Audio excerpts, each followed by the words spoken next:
Um, well, I'll speak in English, and if you don't understand, you will translate. How about that?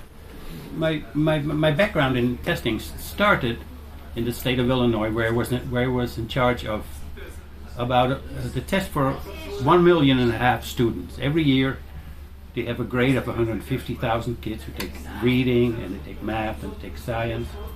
And this all went to a big center, and then was graded, and then we applied the methods, the Rush scaling that is kind of outlined in the book.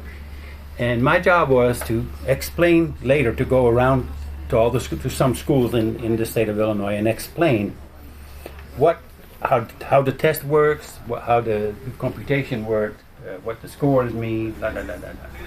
So I thought, teachers ought to know this. This is good for teachers to know, because those tests are made. The tests we had were made in a very professional way. We had an item writing process, and we had evaluation, then we had a tryout, and we put it on a test, and then it was a whole procedure to make good tests, right?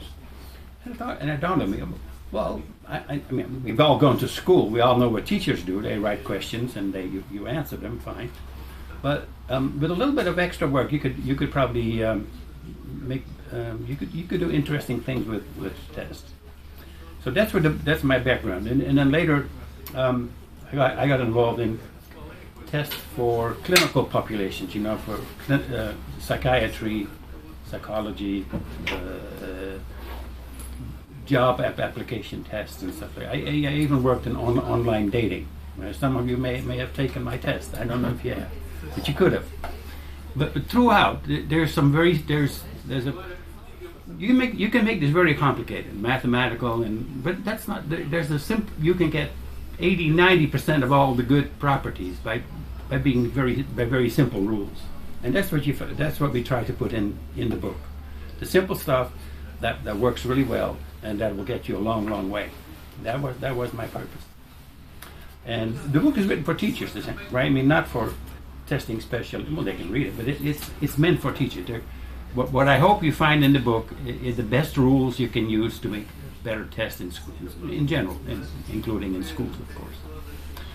There's an interesting thing when we were writing the book, we were looking for software, that people could use. There is no software in Portuguese for this stuff that we could find. There's lots of English stuff. There's some Spanish stuff, Dutch, German, maybe, but Portuguese, no. So that may be a potential other project. We don't know yet. We'll see how people like the book and if they use it and so on. But we might go on and continue this line of research, right, whatever you want to call it. Yeah, if you have any, that's it. Maybe